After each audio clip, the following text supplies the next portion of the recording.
Buenas noches, señoras y señores, buenas noches también a todos ustedes y gracias por estar aquí en la tabla redonda esta noche. Hace unas semanas se celebró, organizado por la Universidad Complutense de Madrid en el Escorial, un congreso sobre los manuscritos del Mar Muerto. De los papiros de Qumran vamos a hablar esta noche con nuestros invitados, casi todos ellos asistieron al citado congreso. Como ustedes saben, los manuscritos del Mar Muerto se remontan a unos siglos antes de Jesucristo y a unos años después, hasta el año 70 de nuestra era. Es decir, ocupan un tiempo crucial para la historia del cristianismo. Incluso se ha querido relacionar a Jesús con la comunidad que vivió en Qumran, lo que, si ciertamente se demostrara, modificaría algo la comprensión que tenemos nosotros de algunos versículos de los evangelios que todos conocemos. Florentino García Martínez es director de investigaciones del Instituto de Qumran de la Universidad de Groningen, Holanda, y director de la única revista especializada en Qumran. En la medida en que se conoce mejor el contenido de los manuscritos de el Qumran, ¿han ido creciendo las expectativas que provocaron en su día cuando se descubrieron? Sí, sin duda ninguna. La primera sorpresa era que los manuscritos pudieran existir. Esto no nos lo esperábamos. No pensábamos que, salvo algunos papiros rescatados de las arenas del desierto, en Palestina pudieran hallarse textos de la época anterior a la cristiana. La primera sorpresa estimuló la atención por lo que suponían de nuevo, por lo que modificaban de conocimiento del texto bíblico y por lo que podían influir para el conocimiento de los orígenes cristianos.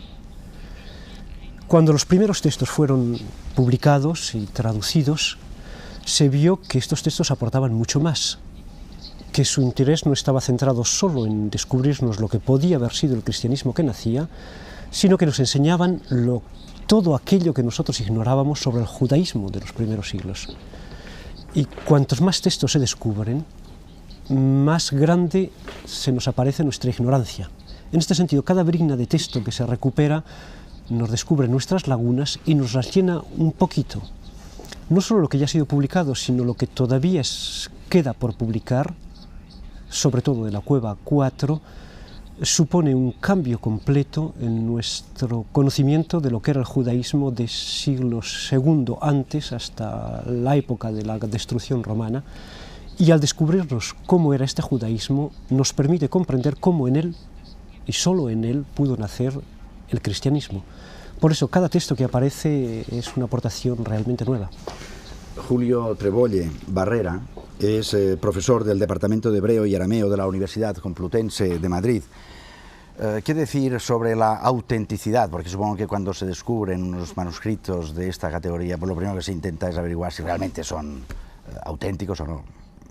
¿Consta que son auténticos? En los primeros momentos cabía dudar y de hecho pues hubo sus ciertas dudas, pero enseguida ya se verificó que efectivamente los manuscritos son auténticos. Y si alguna duda pudiera caber, en este congreso celebrado en el Escorial se presentaron los resultados de los análisis según las técnicas del carbono 14 realizados a finales del año pasado. La publicación oficial se hará próximamente y los resultados de este análisis ya definitivos, porque los que se habían hecho en años anteriores eran más imperfectos, no se pudieron hacer sobre los propios manuscritos porque suponía la destrucción de elementos, son muy fragmentarios los que se han encontrado, no se querían destruir los propios manuscritos, se hizo sobre material, telas, que se habían descubierto con los manuscritos. Ahora se han podido, con las nuevas técnicas que solo precisan la destrucción de 1 centímetro y menos incluso, hacer los análisis sobre los propios manuscritos. Los resultados son absolutamente sorprendentes porque confirman no ya la autenticidad global de la época a la que se asignaba el periodo de existencia de la comunidad en Qumran, sino confirma incluso la datación que se había dado con criterios paleográficos. O sea, si se sabía, profesor Cross, al que tenemos ocasión de oír, fue el que justamente desarrolló la paleografía de Qumran. Si había 4 etapas en la caligrafía, pues justamente los análisis estos confirman que efectivamente tal manuscrito es de época asmonea, tal manuscrito es de época herodiana. Hoy no cabe la menor duda de esto. Y hay otros muchos elementos de confirmación, históricos, arqueológicos. Félix Gracia es el director de la revista Más Allá y también de Conciencia Planetaria.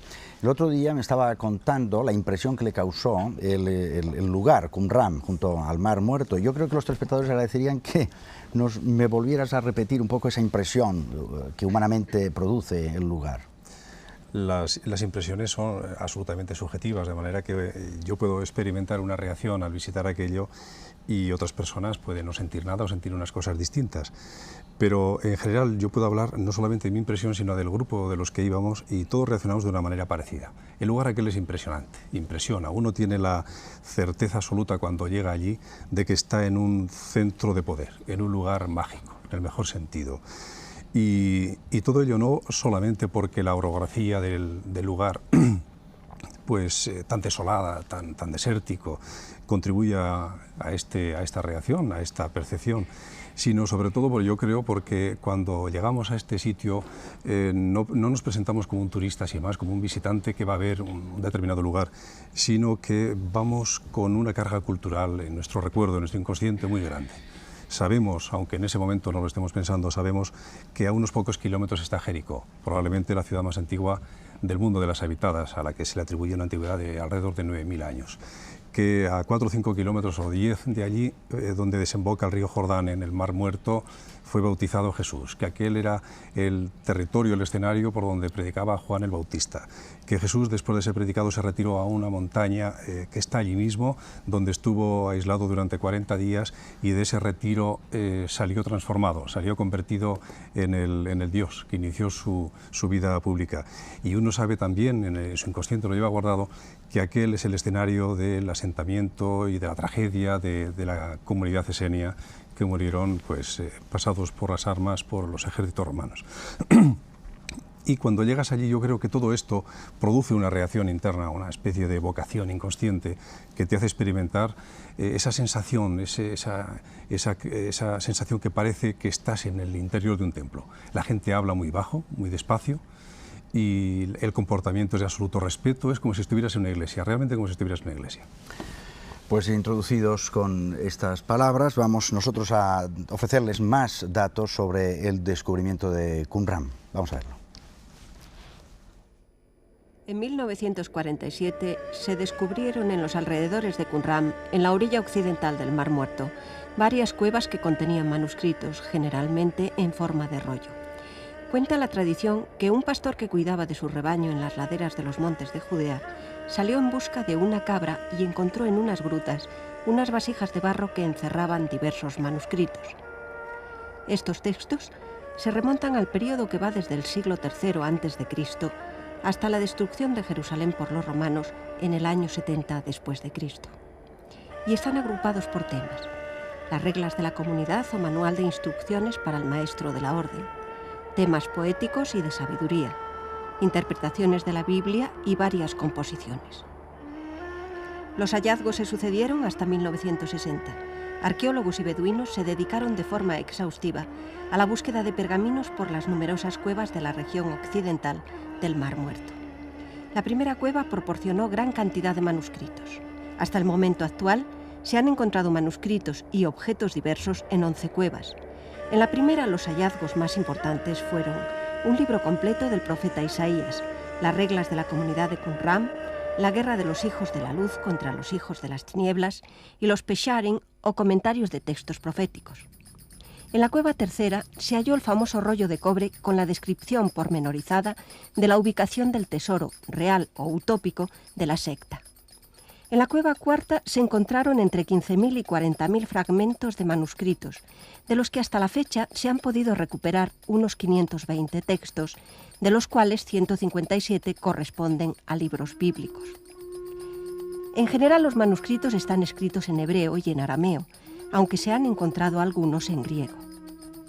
Los hallazgos de Qumran han aportado información sobre el judaísmo de Palestina en la época anterior al nacimiento del cristianismo. Los textos arrojan luz sobre la vida, las costumbres y las ideas escatológicas de los esenios. Además, completan la poca información que sobre las sectas judías había hasta el momento.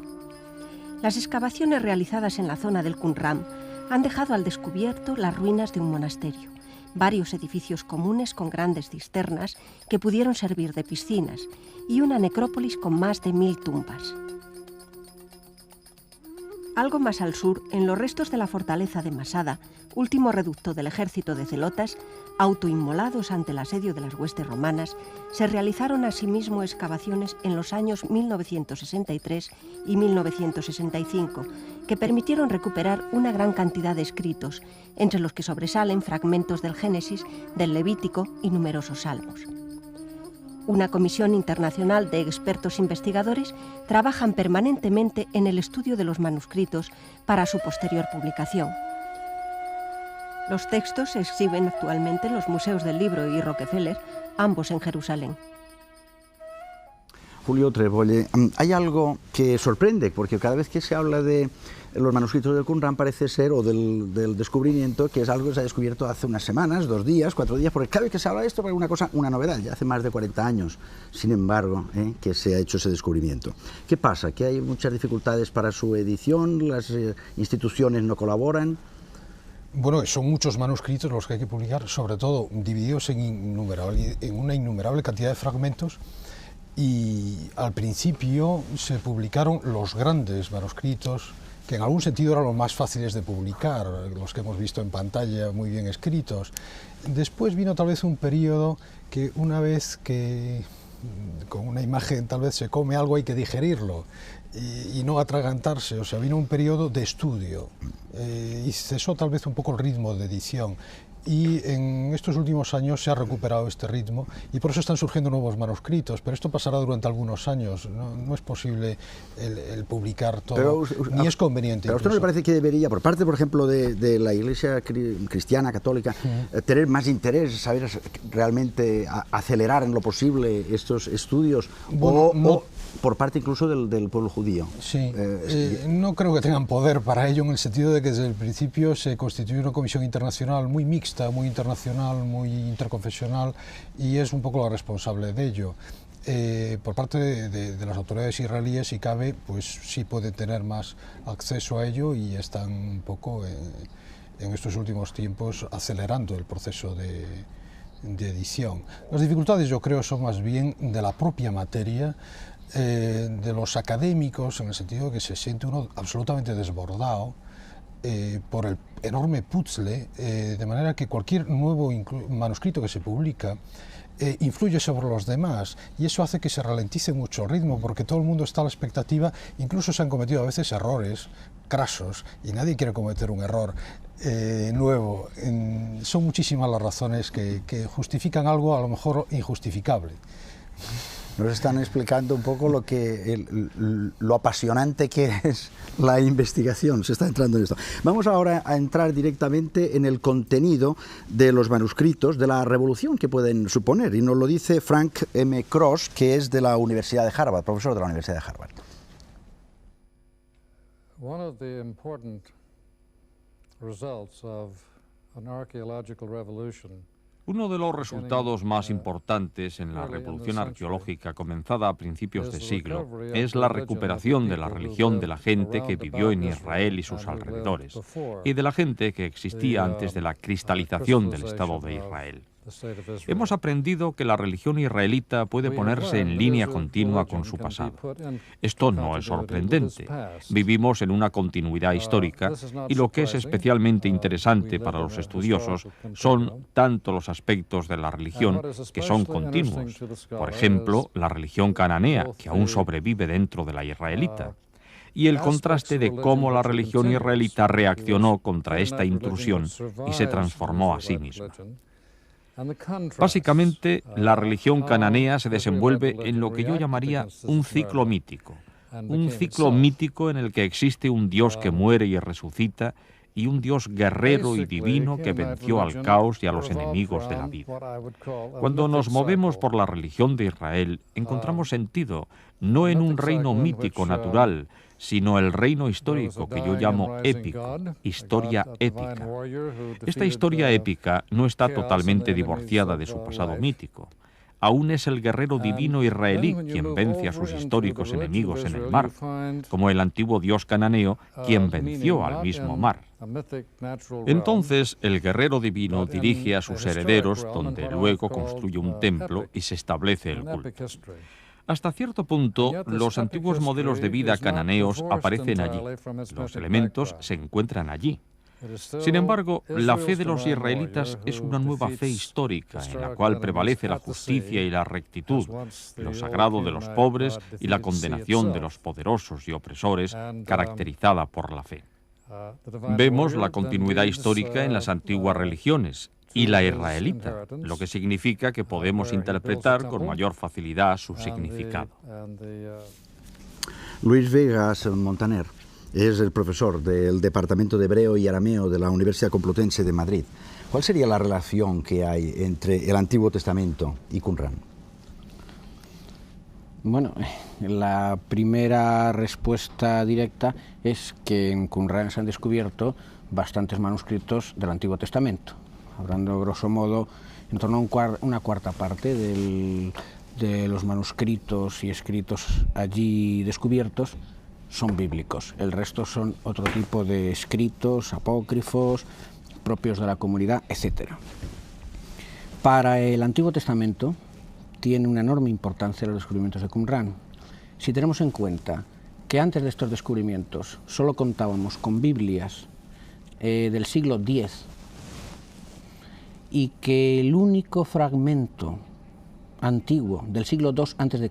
era el conocido Papiro Nash, porque tiene unos pequeños fragmentos, el Decálogo y la oración judía Shema, nos damos cuenta que hemos recuperado de golpe más de un milenio de antigüedad respecto a la documentación bíblica. Y esto tiene importancia también histórica, porque nosotros conocíamos un texto hebreo transmitido con mucha fidelidad y en un sentido muy carente de variantes grandes, y nos encontramos ahora con que los descubrimientos de Qumran nos presentan precisamente la génesis de ese texto unificado rabínico, y nos encontramos, por tanto, con la posibilidad de analizar cómo interpretaban las Escrituras en el siglo II antes de Jesucristo, cuál era la mentalidad, etc. En este sentido, la relación entre Qumran y Antiguo Testamento es enorme. Hartmut Stegemann es catedrático del Nuevo Testamento y decano de la Universidad de Göttingen en Alemania. Lleva exactamente 37 años trabajando en el tema de Qumran, que es el que estamos tratando esta noche. Hemos preguntado antes cuál era la relación entre Qumran y Antiguo Testamento, ahora podríamos preguntar Qumran y Nuevo Testamento, su relación. Bueno, ahí desde luego hay una multiplicidad de relaciones. Quiero mencionar tres que son especialmente relevantes. Una de estas ya la ha mencionado Florentino, ya lo acaba de decir. Ahora estamos aprendiendo algo del judaísmo que estaba detrás de Jesús, que estaba detrás de la génesis del cristianismo. Hasta la fecha se ha dicho nuestra fuente principal para el conocimiento del judaísmo es el judaísmo rabínico, Mishnah, Talmud, todo esto son escritos que desde luego se han producido 2 o 3 siglos después. Los escritos de Qumran por primera vez nos dan una panorámica del judaísmo palestino antes de Jesucristo y por otra parte no solo contienen doctrinas especiales de este grupo de cuya biblioteca proceden, sino tienen una panorámica muy amplia, nos permiten adentrarnos en el judaísmo de Palestina de este tiempo. Esto desde luego es una enorme ayuda. Lo segundo que habría que mencionar o que sería una especie de núcleo es que antes se debatía muchísimo cuál era la doctrina de Jesús, del cielo o del dominio de Dios. Se hablaba de los romanos eran el frente de los celotas, eran otros enemigos los que luchaban contra todo esto. Pero los textos del Qumran ahora nos dicen que lo que estaba enfrente del dominio de Dios era lo malo en el mundo, el pecado, los demonios, Satanás. Y si Jesús ha afirmado que Dios va a mantener su dominio en este mundo, entonces quiere decir que todas estas fuerzas negativas las quería eliminar de este mundo, tal como lo dice en el 1 Corintios 5. Lo último será la muerte, porque estos son los auténticos enemigos, no los romanos y cuestiones políticas. Y lo tercero que podemos aprender de todo esto es ver cómo en aquel momento del judaísmo se entendía la Biblia. Para estas personas la Biblia fundamentalmente se componía de dos partes. Una era la Torá, los 5 libros de Moisés, y esta Torá era la ley de Dios para Israel y para el mundo, y desde luego valía para siempre. Y de ahí se diferenciaba a los profetas tal como los tenemos en la Biblia, pero también los salmos se entendían como profetas. Y de los profetas, los esenios, tal como vemos a través de los manuscritos, pues han dicho que ninguno de los profetas ha anotado sus propias vivencias, sino todo lo que han escrito los profetas era para el mundo que iba a venir. El grupo de Qumran decía: nosotros estamos viviendo en este tiempo final y podemos vivir en los profetas todo lo que nos afecta. Lo mismo ocurre en Jesús y en los cristianos primeros. Ellos dicen: nosotros vivimos en estos tiempos finales y todo lo que han dicho los profetas es válido para nosotros, tal como lo dice Mateo en la Biblia. Jesús ha crecido como hijo de una virgen, ha nacido en Betlem y esto se ha predicho, etc. ¿Y cuál fue la relación existente entre el judaísmo y el cristianismo? Nos lo contesta el profesor Cross.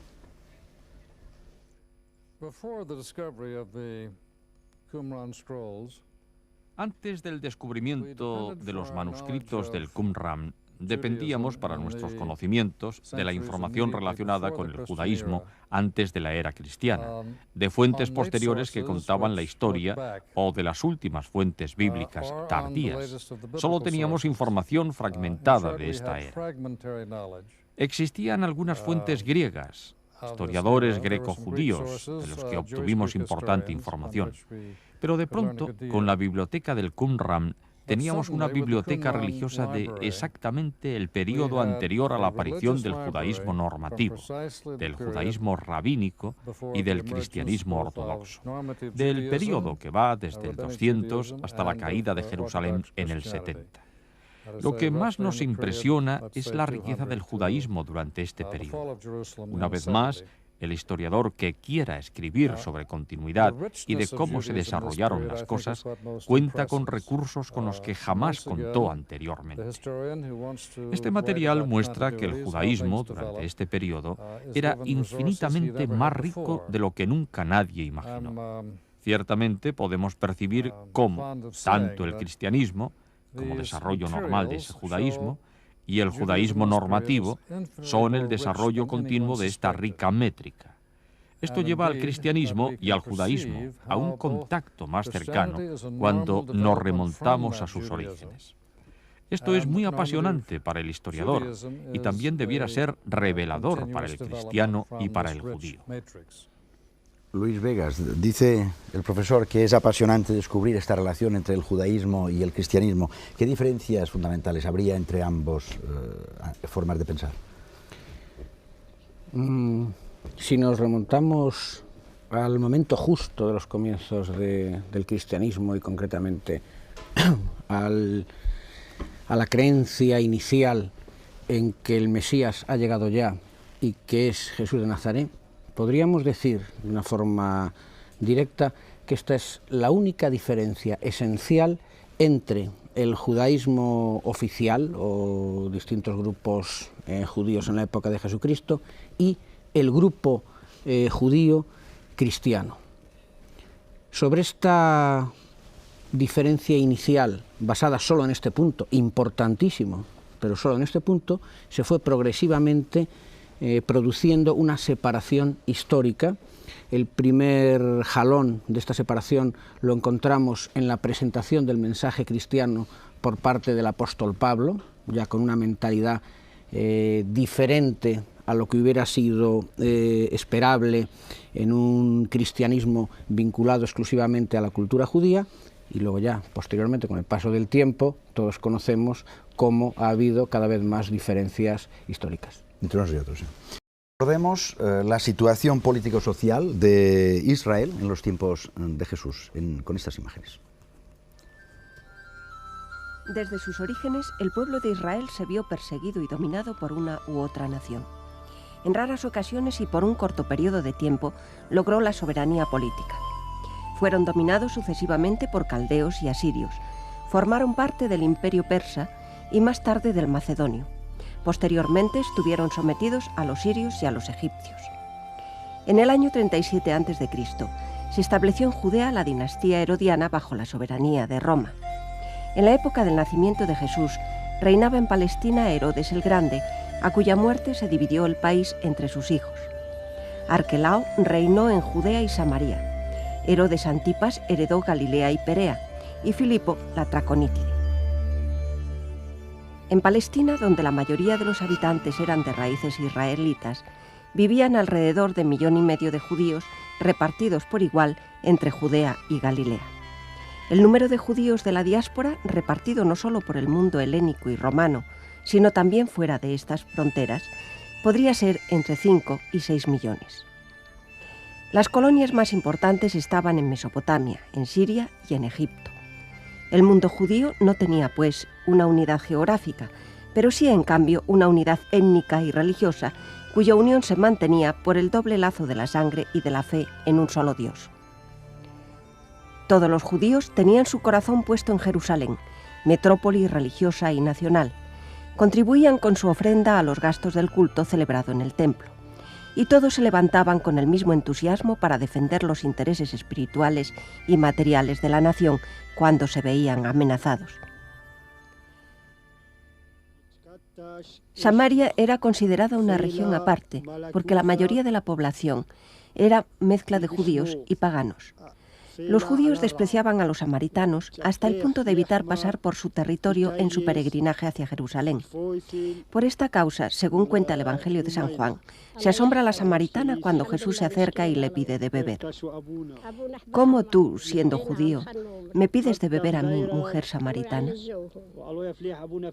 Convivían en Israel 4 sectas principales: fariseos, saduceos, esenios y celotes. Los fariseos formaban la secta dominante en tiempos de Cristo. Se distinguían por su minuciosidad en la interpretación de la ley, aunque esta interpretación fuera excesivamente material y la práctica puramente externa. Jesús en los Evangelios le reprende en numerosas ocasiones por su falta de moral, su avaricia, su ostentación y su hipocresía.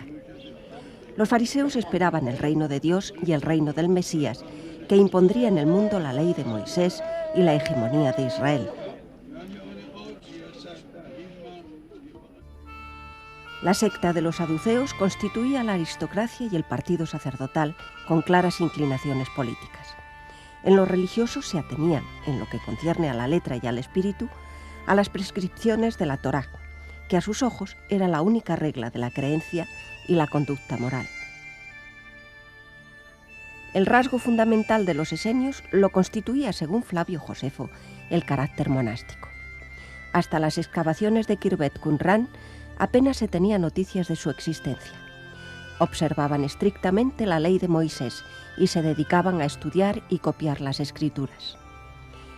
De entre los numerosos grupos de resistencia clandestinos que surgieron en los últimos siglos del judaísmo, destacaron los celotas, nacionalistas fanáticos, proclamaban la monarquía única de Dios y resistían en nombre de ella a todo poder extranjero. El nombre de celotas designaba su celo por Dios. Figuras importantes en la vida pública judía eran los escribas, que gozaron en la etapa evangélica de una autoridad y de un prestigio indiscutibles. Su actividad se extendía a 2 esferas diferentes: La primera era la de la reflexión moral y religiosa, la sabiduría, y la segunda era la del derecho. Ellos eran los doctores de la ley. El Sanedrín era el Consejo Supremo de los judíos. Se componía de 70 miembros más el presidente, que generalmente era el sumo sacerdote. Los sanedritas se distribuían en 3 grupos: el de los sumos sacerdotes, el de los ancianos y el de los escribas. Las atribuciones del Sanedrín eran múltiples. Guardianes de la ley y de la tradición, los miembros del Consejo intervenían en todos los asuntos relacionados con la vida religiosa de la nación judía. Tenían su propia guardia y podían detener y encarcelar, imponer multas e infligir castigos corporales.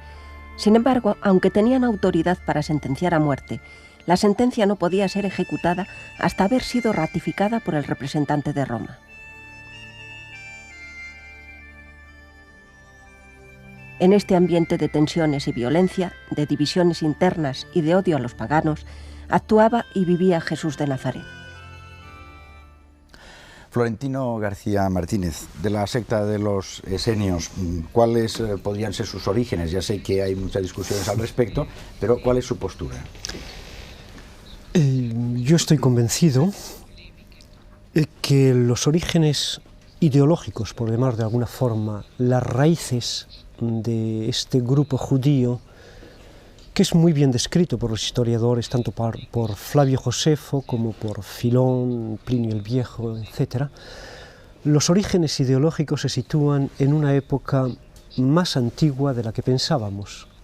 No ya en la época de los macabeos, sino que sus orígenes se remontan más atrás y se hunden estas raíces en el movimiento apocalíptico que comienza a florecer en Palestina, por lo menos en el siglo III antes de la era cristiana.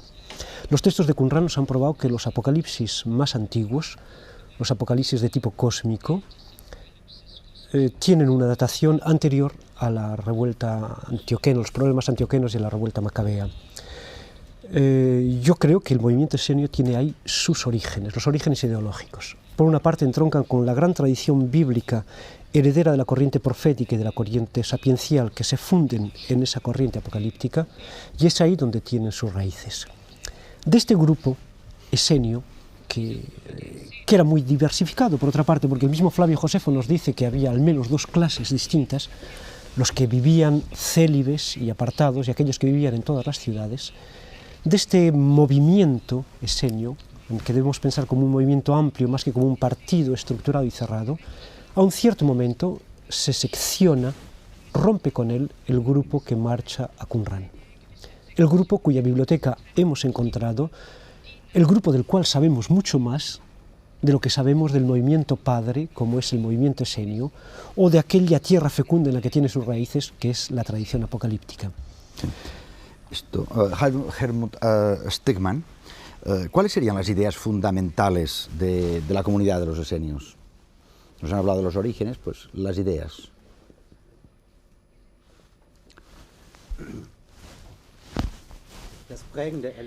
Bueno, el elemento fundamental en esta comunidad de los esenios, tal como lo vemos a través de los textos del Qumran, es el elemento sacerdotal. La comunidad tenía sus sacerdotes, luego los levitas y luego los israelitas normales. Solo los sacerdotes podían interpretar el Torá, y sus interpretaciones del Torá las tenía que aceptar todo el mundo. Eran muy severos en su interpretación del Torá. Por ejemplo, en las prescripciones para mantener el sábado judío, o en las exigencias en cuanto a limpieza, pureza. Es decir, no ha habido ningún grupo del judaísmo de por aquel entonces que hubiese sido tan severo en estas exigencias como los esenios.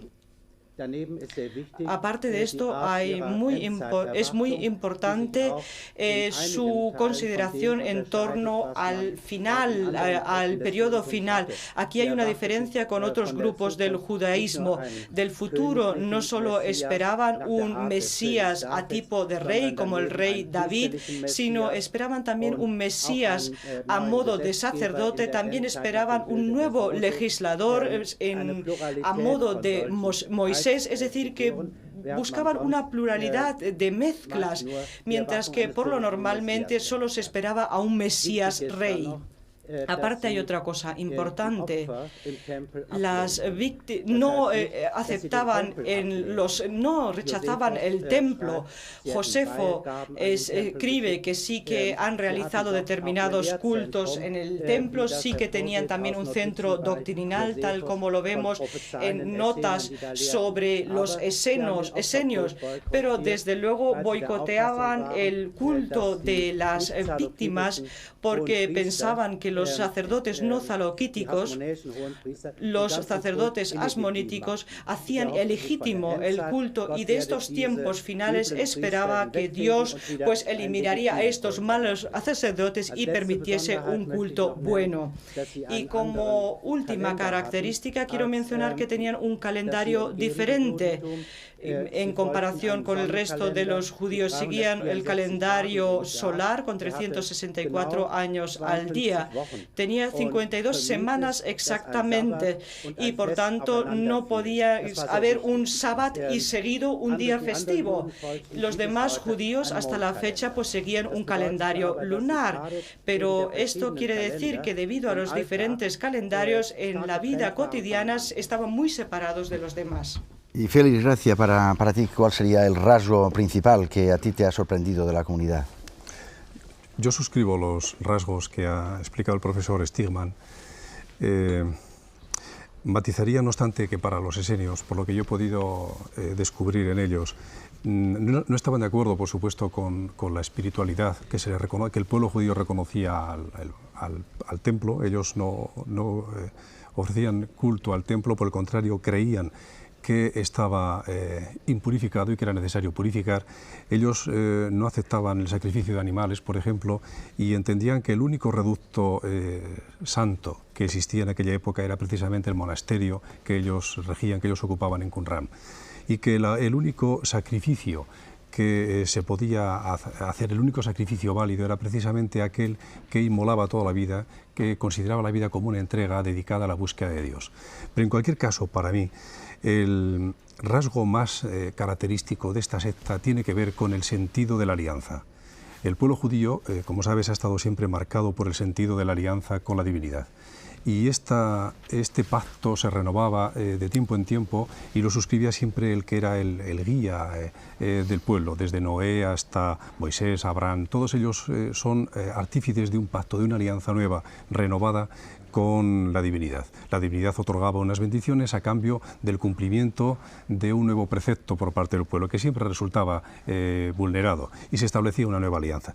Pero tenía esta alianza una característica particular, y es que reconocía el vínculo entre la divinidad y todo el pueblo judío como si fuese una unidad.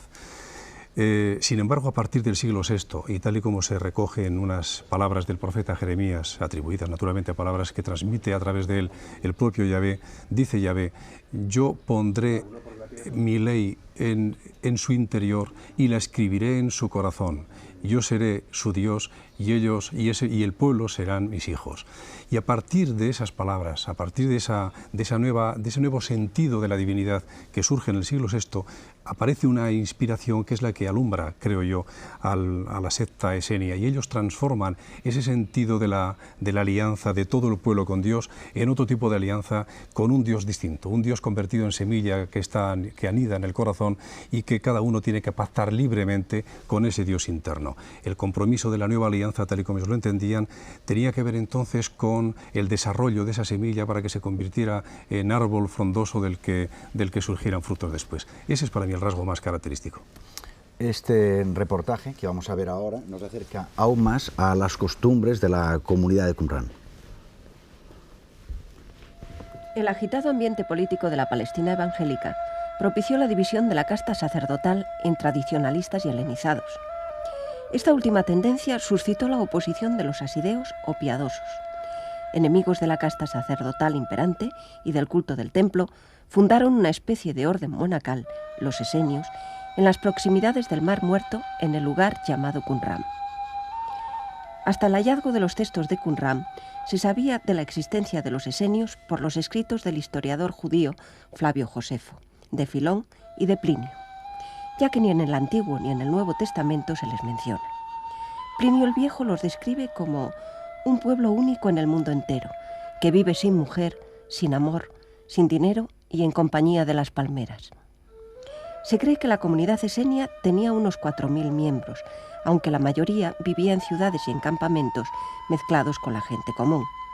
Solo un grupo de 200 o 300 miembros vivió en el emplazamiento de Qumran.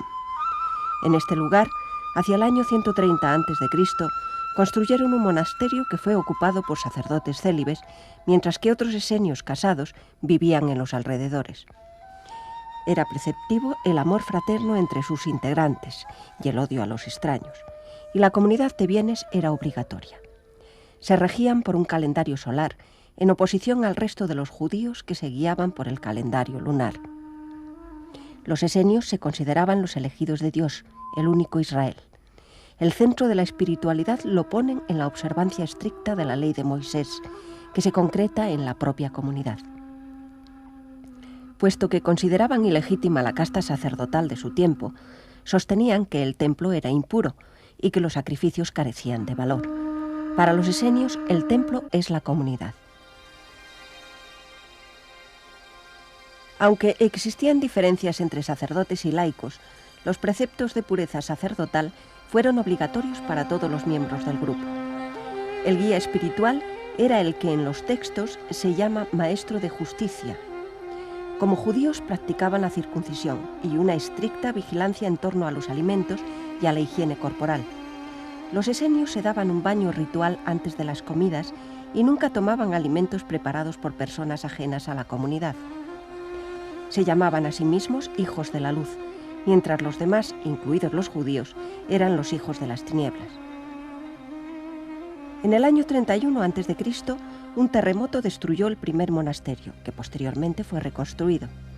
Allí vivieron en el silencio del desierto, dedicados al servicio de Dios, al estricto cumplimiento de la ley y al estudio de la Escritura. Hacia el año 68 después de Cristo, la comunidad fue arrasada por las legiones de Roma que mandaban Tito y Vespasiano. Solo tuvieron tiempo para esconder en las cuevas próximas la abundante obra que ha sido hallada recientemente. Florentino García Martínez, yo creo que a lo largo de este programa está quedando muy claro que los esenios o la comunidad de Qumran realmente tenían sus diferencias con los demás judíos. Sí. Aparte de esas diferencias, este estilo suyo tan apocalíptico, del que también se ha dicho algo, literario, en sus ideas, en sus creencias, en su modo de vivir el presente, ¿cómo lo definirías? Es difícil definirlo con una palabra porque es realmente muy complejo y muy diverso de los otros grupos. Casi tenemos un poco el problema de saber demasiado sobre ellos y muy poco de los otros para poder contrastarlos, pero ciertamente se diferenciaban por sus ideas. Hartmut ha apuntado algunas de las más importantes que conocemos gracias a los escritos de Qumran y que eran comunes a todo el movimiento esenio. Tal vez más características, y yo creo que en aquel momento más importantes que las ideas ideológicas, eran las prácticas legales, puesto que en el judaísmo de la época lo que definía, lo que hacía un grupo ser sectario o no, no era esperar uno o dos mesías o ninguno, sino que eran las prácticas legales, la interpretación concreta de la ley mosaica. Y afortunadamente poseemos una gran cantidad de escritos de este grupo el que nos precisan cómo interpretaban ellos la ley y cómo había que vivirla, cuáles eran los motivos por los que se habían separado. Como digo, los escritos son muchos y nos presentan entonces una imagen muy compleja en la que hay ideas muy distintas de las del judaísmo, de lo que conocíamos como judaísmo más o menos normativo, puesto que era lo único que conocíamos, y de la práctica de ese mismo judaísmo. hablamos de esenios, pero nos damos cuenta, en los últimos documentos publicados y en otros que van a ser publicados muy pronto, que las bases jurídicas, la práctica del grupo de Qumran era común con la de los saduceos. Esto es muy sorprendente porque esto no se nos habría ocurrido. Sin embargo, en la tradición rabínica posterior en la que se nos cuentan disputas entre fariseos y saduceos, no son muchas, son unos 5 o 6, y las del grupo que ellos denominan los escritos rabínicos como los vetusianos, ahora vemos que en estos textos de Qumran la posición de estos enemigos de los fariseos es la que toman los grupos de la secta. Bien, esto por una parte. Por otra parte, lo que sí es cierto que el grupo que se aparta, que rompe con el judaísmo del templo hacia el año 130 antes de Jesucristo, que se va al desierto, como nos dice uno de sus escritos, siguiendo la palabra de Isaías para preparar el camino allí en el desierto, la venida del Señor, está quemado por una espera escatológica muy fuerte. Esto le viene de la tradición apocalíptica, pero esto es tan vivo que les lleva a considerar a todo el resto del judaísmo, a todos los hermanos, como gente de perdición. Si al momento de la ruptura en la carta jaláquica, el Mixé Maseja Torah, todavía le dicen al dirigente supremo del sumo sacerdocio en Jerusalén: tú sabes que nosotros somos honestos y que la interpretación nuestra es la verdadera, y si tú aceptas nuestra interpretación te será contado para bien a ti y a todo Israel. Después, pocos años después, esta reconciliación no será posible, será la guerra completa. Aquellos serán, carne de perdición, son los hijos de Belial, los hijos de las tinieblas.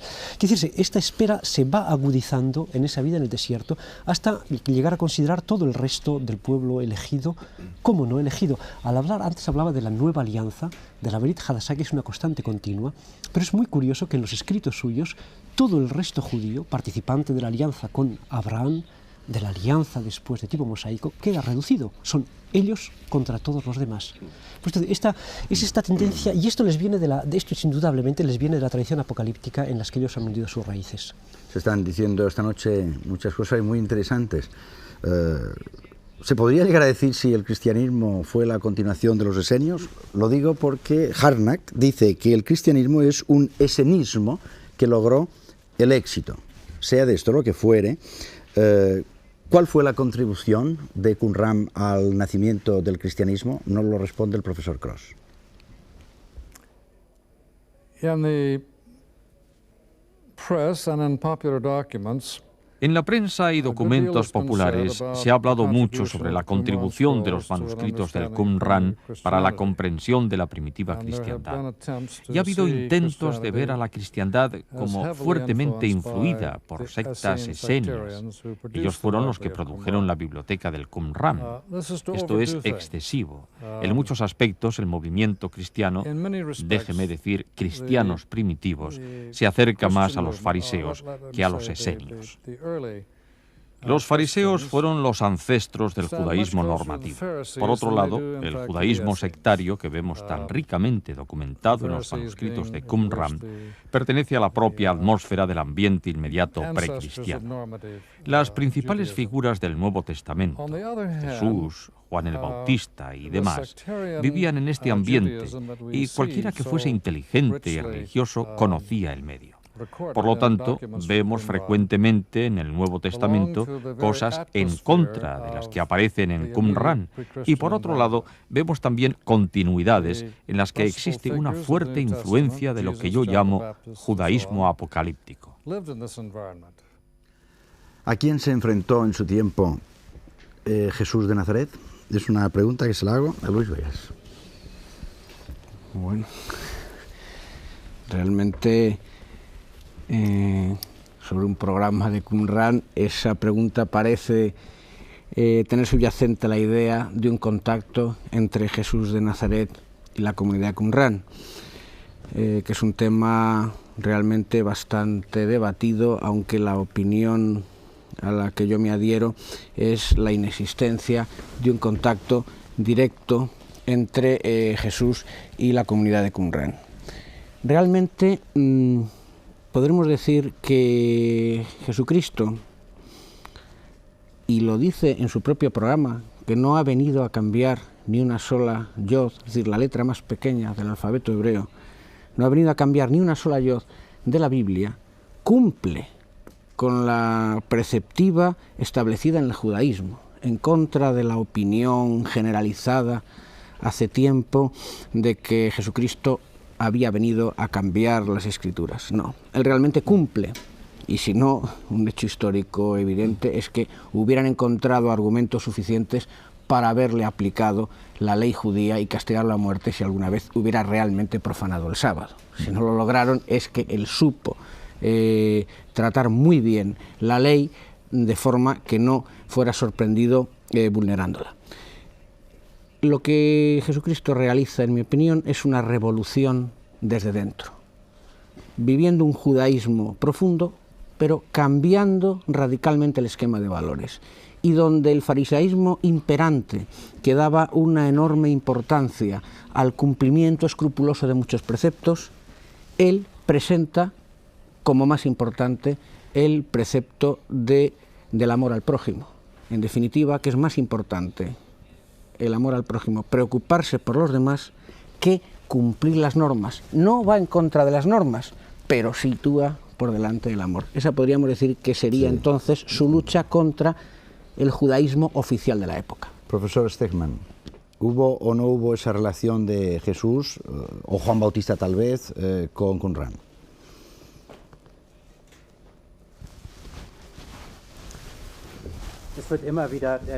Bueno, una y otra vez se especula sobre estas posibles relaciones, porque también cabría decir que Jesús nunca se ha casado, y de los esenios pues se dice que en parte han sido célibes, pero no sé que este tipo de cosas sean relevantes desde el punto de vista histórico. Son mucho más importantes las cuestiones que ha mencionado Luis Vegas, las cosas que separan a Jesús de los esenios, y esto incluso se puede reforzar, sobre todo si se ve la doctrina de Jesús en cuanto a la pureza, que no hay nada que haga impuro al hombre. Él ha tratado con los pecadores, etcétera. Todo esto hubiese sido absolutamente imposible para un esenio. A él se suele decir que San Juan Bautista era un esenio porque bautizaba cerca del Jordán, y el grupo de Qumran demuestra enseña estas enormes piscinas, estas cisternas, pero si se analiza el bautizo de San Juan y lo que son las aguas bautismales de los esenios, entonces sí que hay fuertes diferencias.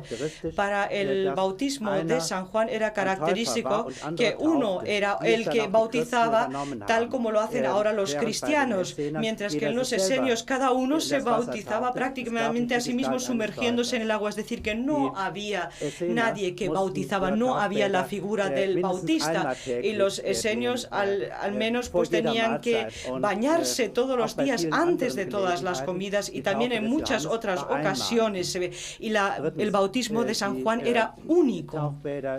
Además, las cisternas de los esenios solo daban pureza, pero no significaban que se olvidaban los pecados. Pero en el bautismo de San Juan era muy importante que con todo ello se olvidaban todos los pecados. Y también en el bautismo de San Juan podía participar todo el mundo podía participar en ello, mientras que en los esenios solo podían participar en los bautismos, en las cisternas, que habían pasado a través de un largo noviciado y que eran miembros reconocidos del grupo. Por tanto, cabría alargar la lista, pero creo que las diferencias son tan grandes que desde luego ahí no se puede establecer una relación. Y el que piense que la cisterna de San Juan pues está muy cerca de Qumran, pues tendría que hacer el camino a pleno sol y se daría cuenta de que está muy lejos. Y si se pregunta cuáles son las auténticas relaciones entre los esenios y el cristianismo que va surgiendo, sí que se pueden dar unas características. La comunidad de bienes era muy importante para los esenios, tal como lo vemos nosotros, al igual que lo vemos en los primeros cristianos en Jerusalén. La historia de los apóstoles, tenían todo en comunidad de bienes. Lo segundo es que en cuanto al grupo de Qumran, de los esenios, solo se pertenecía si uno entraba voluntariamente. No todo judío pertenecía a este grupo. Y también el cristianismo que estaba originándose también se basaba en esta voluntariedad. Y como tercer característica se podía decir que en cuanto a la interpretación doctrina de la utilización de la Biblia en el primer cristianismo tiene mucho que ver con la forma de utilización de la Biblia en el Qumran, mucho más que con los fariseos. ¿Y para ti, Félix Gracia, esta relación, la hubo o no la hubo? No está comprobado, evidentemente, no se puede decir, no se puede afirmar que Jesús perteneciera a la secta de los esenios, ni siquiera que estuviese en el monasterio durante un tiempo con ellos. Tampoco se puede decir lo contrario.